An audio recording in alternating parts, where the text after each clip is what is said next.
হ্যাঁ, এটা হলো ৫ম নম্বর ক্লাস। আমি আজকে কিছুটা শেষ করতেছি। আমাদের আগামী ক্লাসটা হবে মাইক্রোসফট এক্সেলের উপর প্র্যাকটিক্যাল ক্লাস। মাইক্রোসফট এক্সেল ব্যবহার করে ৫ জন ছাত্র বা ৩ জন ছাত্র সরি মাইক্রোসফট এক্সেল ব্যবহার করে ৫ জন কর্মচারী বা ৩ জন কর্মচারীর একটা স্যালারি শিট তৈরি করে দেখাও। প্রশ্নটা এটা, ৫ জন কর্মকর্তার একটা স্যালারি শিট তৈরি করে দেখাও। হ্যাঁ, আমি প্রতিবেদনটা নিয়ে দিচ্ছি, প্র্যাকটিক্যালটা আগামী ক্লাসে নিব ইনশাল্লাহ।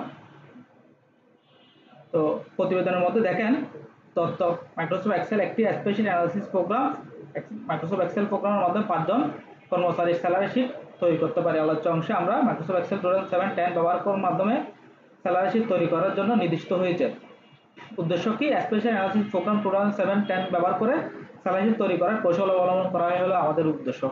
প্রয়োজনীয় যন্ত্রপাতি, যে আমি কিছুক্ষণ আগে পাওয়ার পয়েন্টের মধ্যে যেগুলো দেখাইছিলাম, প্রত্যেকটা প্রতিবেদনের ক্ষেত্রে প্রয়োজনীয় যন্ত্রপাতি হার্ডওয়্যার, সফটওয়্যার, কাঁচামাল পর্যন্ত একেই একবার শিখবেন, একেই লিখে দিবেন। তার থেকে আমরা প্রয়োজনীয় যন্ত্রপাতির মধ্যে হার্ডওয়্যার, সফটওয়্যার, যে অ্যাপ্লিকেশন সফটওয়্যার, কাঁচামাল সবসময় তো Word, Microsoft Word, Excel, PowerPoint একটি সবগুলোর জন্য একই কম্পিউটার, একই টেবিল, একই সবকিছু তো সেম জিনিস ব্যবহার করি, সেক্ষেত্রে এগুলো চেঞ্জ হবে না।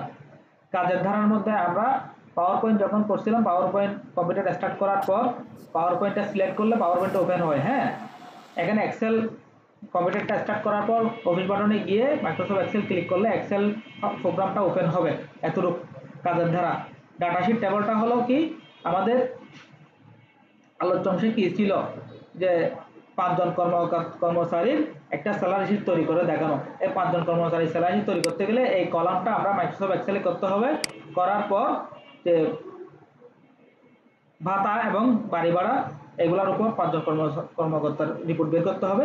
তো সূত্র এখানে দেওয়া আছে, এই সূত্র দুইটা এখানে লিখে দিলে, এই সূত্রটা এখানে লিখলে এবং এই সূত্রটা এখানে লিখলে এখানে আপনার বেসিক বাড়ি ভাড়া, চিকিৎসা ভাতাগুলো বের হবে। হ্যাঁ, ফলাফল পরিশেষে উপরের তথ্যগুলো লিপিবদ্ধ করার মাধ্যমে খুব সুন্দরভাবে একটি স্যালারি শিট তৈরি হবে। সতর্কতা, সতর্কতা আগের মতোই থাকবে, যে আমরা পাওয়ার পয়েন্টে যেগুলো আমি বলছি একই রকম সতর্কতা একই থাকবে। শেষ কথা বা উপসংহার, উপরোক্ত আলোচনার পরিপ্রেক্ষিতে বলা যায় মাইক্রোসফট এক্সেল 2007-10 ব্যবহারের মাধ্যমে খুব সুন্দরভাবে একটি স্যালারি শিট উপস্থাপন করতে পারি। তো এটা হলো প্রতিবেদন। হ্যাঁ, আমি একটা কাজ করি, প্রতিবেদন আমরা এক্সেলের মধ্যে দুইটা করাবো। আমাদের প্রতিবেদনের মধ্যে স্যালারি শিট অথবা রেজাল্ট শিট এই দুইটাই আসে। তার থেকে সিভিটা কনফার্ম আসবে, পাওয়ার পয়েন্ট আসবে, পাওয়ার পয়েন্ট থেকে একটা, এরপরে এক্সেল থেকে স্যালারি শিট বা আপনার রেজাল্ট শিটটা আসবে। এই 4টা প্রতিবেদন যদি দেখেন, আপনারা হাতে কলমে কাজ যদি পারেন, এই যে পাওয়ার পয়েন্টটা যেভাবে আমি কম্পিউটারে করছি যদি পারেন, তাহলে কি যে কোনো একটা নিবে, 4টা থেকে যে কোনো একটা নিবে আপনাদেরকে। একটা গ্রুপ করে 5 জন করে 4 জন করে গ্রুপ ভিত্তিক একটা করে নিবে। তো কম্পিউটার যদি করে দেখাতে পারেন 50-এর মধ্যে 35, এরপরে যেটা নিবে ওই কাজটা আপনি প্রতিবেদন আকারে লিখবেন। এখানে আছে 5।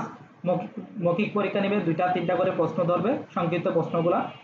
তো সংক্ষিপ্ত প্রশ্নগুলো আপনারা যখন থিওরিক্যাল পরীক্ষার জন্য প্রস্তুতি নেবেন, ওই থিওরিক্যাল পরীক্ষার সংক্ষিপ্ত প্রশ্নগুলাই এখানে প্র্যাকটিক্যালে এসে ধরে আর কি। এরপরে বাকি 3 নাম্বার হলো পরিষ্কার পরিচ্ছন্নতা। এখন আমরা আমাদের পরীক্ষার নাম কি দেখেন, মাইক্রোসফট এক্সেল ব্যবহারের মাধ্যমে এসএসসি এর 3 বিষয়ের উপর। এখানে এসএসসি না বলে অ্যাডভান্স সার্টিফিকেট কোর্সের উপরেও বলতে পারে, যেহেতু আমরা অ্যাডভান্স সার্টিফিকেট কোর্সের পরীক্ষাটা দিব। অ্যাডভান্স সার্টিফিকেট কোর্সের উপর একটি ফরম্যাট তৈরি করে দেখাও বা একটি রেজাল্ট শিট তৈরি করে দেখাও, এইভাবে আসতে পারে। হ্যাঁ, তো প্রশ্ন যাই থাকুক না কেন, উত্তর প্রায় 95% কাছাকাছি। জাস্ট আমরা প্রশ্নের আলোকে একটু চেঞ্জ করে দেবো, যেহেতু আমরা এখানে সবাই মোটামুটি যে কোনো ক্ষেত্রে চাকরি করি বা অনার্স বা মাস্টার্সে পড়তেছি, মাস্টার্স পাস করে ফেলছি। তো এই ক্লাসগুলো আমরা তো ইজি বুঝতে পারি। এগুলো ওই যে সাধারণত আমরা অফিস অ্যাপ্লিকেশন কোর্স 6 মাস মেয়াদি বা 3 মাস মেয়াদি যে কোর্সগুলো আমরা পরিচালিত করি, যে এখানে ক্লাস 8, 9, 10 এর ছেলেগুলো বেশি ভর্তি হয়, ওদের বোর্ড পরীক্ষাগুলো এগুলোর উপর হয় আর কি। 6 মাসের কোর্সের বোর্ড পরীক্ষা, 3 মাসের কোর্সের বোর্ড পরীক্ষা। হ্যাঁ, তো ওদের বোর্ড পরীক্ষার কিছু একটা অংশ আপনাদের এখানে সিলেবাসে চলে আসছে, যার কারণে এখানে আমরা এসএসসিটা সিলেক্ট করে রাখছি এভাবে করে। তথ্যটা দেখেন, মাইক্রোসফট এক্সেল প্রোগ্রামের মাধ্যমে আমরা সুন্দরভাবে 5 জন ছাত্রছাত্রী, যদি আমাদের প্রশ্নের মধ্যে 3 জন থাকে তাহলে 3 জন ছাত্রছাত্রী লিখতে হবে। ছাত্রছাত্রীর রেজাল্ট লিপিবদ্ধ করতে পারি। আলোচ্য অংশে মাইক্রোসফট এক্সেল 2010 ব্যবহারের মাধ্যমে রেজাল্ট শিট তৈরি নির্দিষ্ট হয়েছে।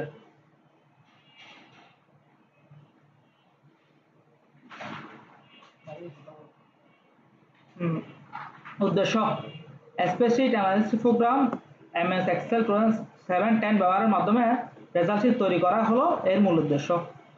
প্রয়োজনীয় যন্ত্রপাতি আমি কিছুক্ষণ আগে বলছিলাম, প্রয়োজনীয় যন্ত্রপাতি হার্ডওয়্যার, অ্যাপ্লিকেশন সফটওয়্যার, কাঁচামাল একই থাকবে, চেঞ্জ হবে না। হ্যাঁ, কাজের ধারা হলো আমরা কম্পিউটার চালু করার পর স্টার্ট বাটনে ক্লিক করে মাইক্রোসফট অফিস 2007 ক্লিক করলেই, সরি এক্সেল 2007-10 ক্লিক করলেই এই যে প্রাপ্ত ওয়ার্কবুক ওপেন হবে। প্রাপ্ত ওয়ার্কবুক যখন ওপেন হবে, ওই প্রাপ্ত ওয়ার্কবুকের মধ্যে আমরা কি করব, এই ডাটা শিটটা এন্ট্রি করব। ডাটা শিটটা কি এন্ট্রি করব, এখানে যদি আমাদের অ্যাডভান্স সার্টিফিকেট কোর্স বলে এটা না দিয়ে আমরা অ্যাডভান্স সার্টিফিকেট কোর্স বলবো। 5 বিষয় হলে 5 বিষয়টা আনবো। এখানে আমরা 3 বিষয় বলছি বিধায় এখানে 3 বিষয়ের ব্যাপারগুলো আনছি আমরা। তো এখানে ধরেন name of student, Bangla GPA, ইংরেজি জিপি, ম্যাথ জিপিএ, তার থেকে এখানে প্রত্যেকটা সাবজেক্টের পরে জিপি ইউজ করছি। এখানে ইউজ করার কারণ হলো এখানে ফলাফলটা লিপিবদ্ধ করছি আমরা। হ্যাঁ, এখন এখানে আমরা 2 জন ছাত্রের এন্ট্রি দিছি। তো এখন আমার কথা হলো 2 জনের এন্ট্রি দেওয়া আর 5 জনের এন্ট্রি দেওয়া একই কথা।